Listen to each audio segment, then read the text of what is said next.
Hey everyone, it's Lexi. So in today's video I'll be doing the It's Finally Fall book tag. So I thought this one would be fun to do because now we are finally getting into fall, at least where I live. It was a little bit like strange weather this October where it was like 90 degrees for a couple days and then it started getting cold, so Mother Nature is all messed up. So yeah, without further ado, let's get started. Before I forget, I also linked the original creator of this video down below, and then I also have the questions, so if you guys do this video, let me know. I'd be very curious to see what your responses were, so let's just go ahead into this.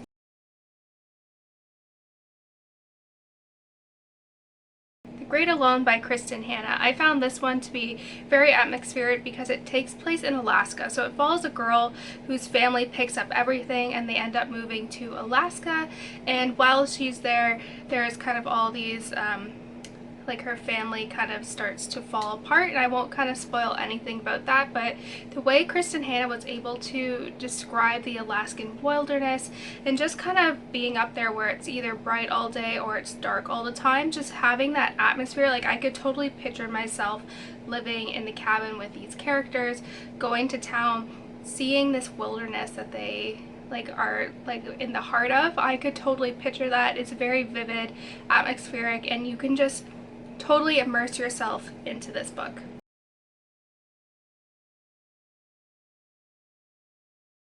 A Fall of Marigolds by Susan Messner, and this was actually one of my first Tales and Teacups book club picks from a couple years ago, and what I really like about this one is how it tackles the topic of grief. So it follows two women basically 100 years apart from each other. So it follows one girl who's witnessed this triangle factory fire that took place in New York, and someone she knew she saw jump off from the burning building and kill himself, and so she's struggling with the grief of that. And then we also follow another woman in 2011 whose husband passed away on 9/11, and so she's dealing with the 10-year anniversary of that. And there were so many interesting ways in which the author chose to tackle grief in here that I found were just really interesting. And then looking back on it now, where I've lost someone last year, like this book, just thinking about how it tackled it was really helpful for me, because it really opened my eyes and let me really just kind of feel those emotions, but also kind of learning to live with your, not live with your life, but learning to kind of move on. And it's okay to move on when you're grieving, and live your life, because that's what that person would want you to do. So this one really is really good at tackling that grief and loss. That's not a topic that's not really talked about a lot in books. So yeah, this one was really good, and also really liked the historical aspect in here as well. So like I said, I couldn't recommend this book enough.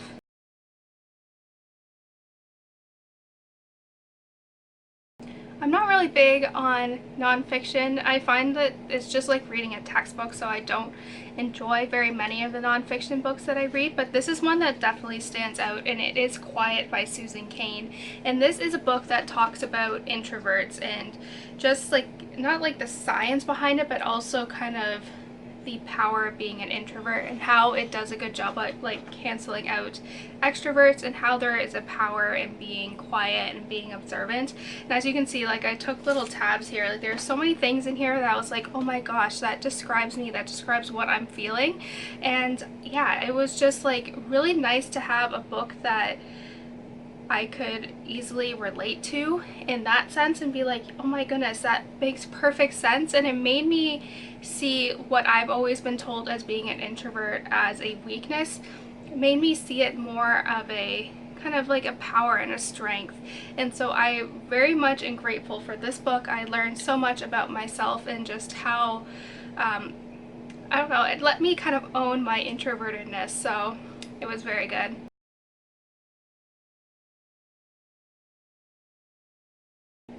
This one is TV related, but I didn't want to do an obvious one from Harry Potter, like, which is obvious, but I think for this one I would have to choose the Spellvince from The Chilling Adventures of Sabrina. Like, I think, like, yeah, there's a lot of like dark and dangerous things going on, but like that house, even though it is a mortuary like in the basement, but just like the atmosphere of the house is so warm, and I really love the dynamics between Sabrina and her aunts, and I feel like that would just be a fun family to be a part of, because even though they have their quirks, deep down they really care about each other. And then there's just Ambrose hanging around too, so I don't know, I'd really love to be a part of that family.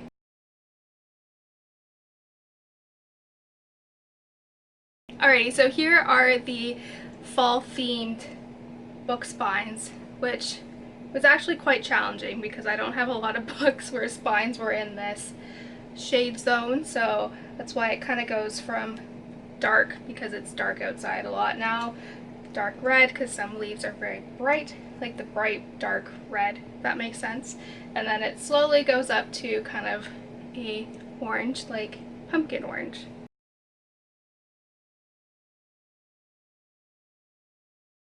For this one, I have The Forgotten Garden by Kate Morton, and this is a dual storyline, which I kind of won't go into detail. I'll leave my spoiler-free review up in the cards if you are interested.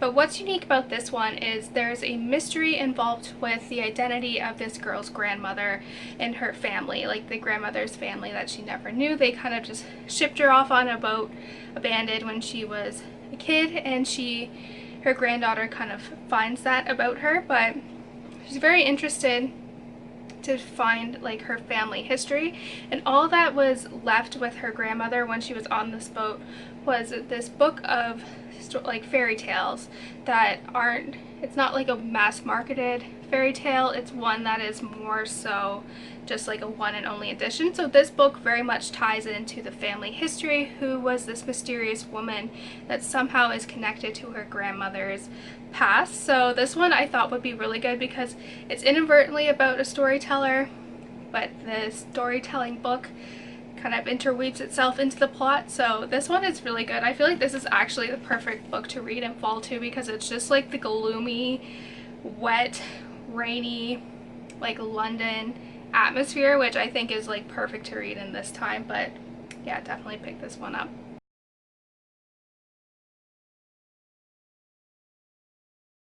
Youre Won by Nora Roberts. So this is one that I read earlier this year that I fell in love with, but basically the premise of this is that all of a sudden there is this kind of viral like disease outbreak that wipes out 2/3 of the world's population within like 2 weeks, and those that are immune to this kind of pathogen are those who have magic in them. So you can kind of see how that can cause some problems, because there kind of leads to anarchy. The humans that have no music or magic in them kind of form their own little like rebellion, and they are kind of angry with the people with magic in them because they think they are the ones that brought this to them. And then in magic, like the magic side, there is also those that are kind of go to the dark side of magic and the light side. So there's all these interconnected like conflicts between them, but just the way it is described and just imagining a world where everything is like wiped out and it's like anarchy, and like people are scared to leave their houses because there's been muggings, like people are just like, that thought really terrifies me. And there's like the imagery with this like crows that are also very interesting as well, that are just really creepy. So like I said, I was actually pleasantly surprised by this one, and like I said, I recommend it. It was actually really good. The second one was even better, so I think this one would be a perfect one to read around Halloween or in the fall seasons, because it totally has that dark and gloomy atmosphere.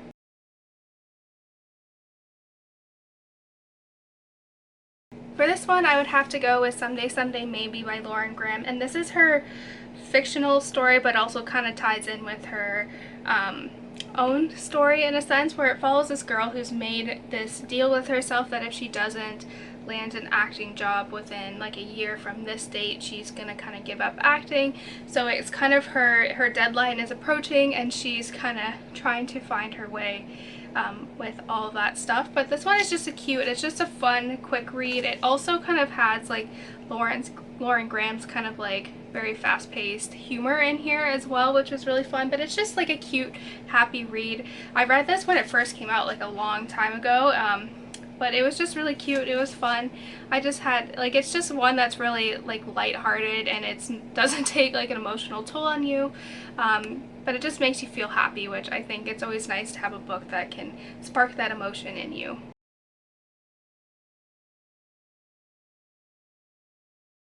So this is one that I've been saying that I'm going to reread very soon, and I never get around to doing it, but we'll see if maybe, I don't think by this year, but next year. But it is the Gemma Doyle trilogy by Libba Bray. I read this in high school and I was totally obsessed with it. I was like, this is like the girl version of Harry Potter. It's amazing.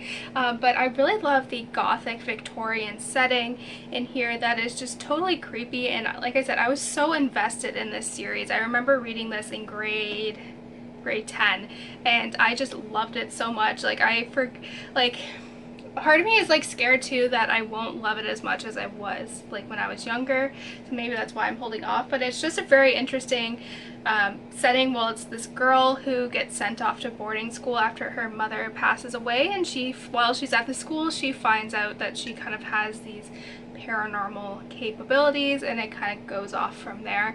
But yeah, like I said, I loved this when I was younger, but maybe I'll just bite the bullet and read it, pick it up. We'll see.